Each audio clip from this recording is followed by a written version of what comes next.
Welcome to my channel. आज की video में मैं आपको बताने वाला हूँ कि आप किस तरह से व्हाट्सएप का बीटा प्रोग्राम ज्वाइन कर सकते हैं।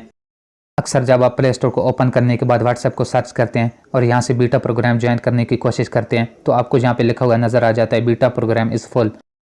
तो आप इस प्रॉब्लम को किस तरह से फिक्स कर सकते हैं, आपने वीडियो को कंप्लीट वॉच करना है। अगर आप कोई भी स्टेप स्किप कर देते हैं तो आपका मसला हल नहीं होगा। आपने यहाँ से इसको बैक करना है। बैक करने के बाद आपने यहाँ से अपने ब्राउज़र को ओपन करना है। ब्राउज़र को ओपन करने के बाद आपने सर्च में टाइप करना है व्हाट्सएप बीटा टेस्टर। तो व्हाट्सएप बीटा टेस्टर टाइप करने के बाद आपने सर्च पर क्लिक करना है।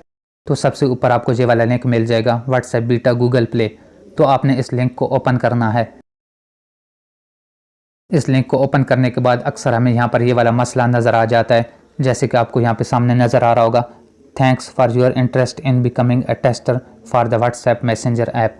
तो आप इस मसले को किस तरह से हल कर सकते हैं, आपने सिंपली यहाँ से इसको बैक करना है। बैक करने के बाद आपने थोड़े टाइम के बाद इसी लिंक को दोबारा से ओपन करना है। तो आपका ये मसला यहाँ से हल हो चुका होगा। अब आपने सबसे लास्ट में आ जाना है। तो यहाँ पे आपको बिकम अ टेस्टर का ऑप्शन मिल जाता है, आपने इस पर क्लिक करना है। तो अब आप देख सकते हैं welcome to the testing program, आपका यहाँ पे ये बीटा प्रोग्राम ज्वाइन हो रहा है। मैं आपको यहाँ से प्ले स्टोर को ओपन करके दिखा देता हूँ। दोबारा से प्ले स्टोर को ओपन करने के बाद जैसे आप व्हाट्सएप को सर्च करेंगे तो आप यहाँ पे देख सकते हैं कि ज्वाइनिंग बीटा का आपको ऑप्शन मिल रहा है। मतलब कि थोड़े टाइम के बाद आपका बीटा प्रोग्राम यहाँ पे ज्वाइन हो जाएगा। उम्मीद है कि आपको वीडियो पसंद आई होगी। अगर पसंद आए तो लाइक कर दें और चैनल को सब्सक्राइब कर लें।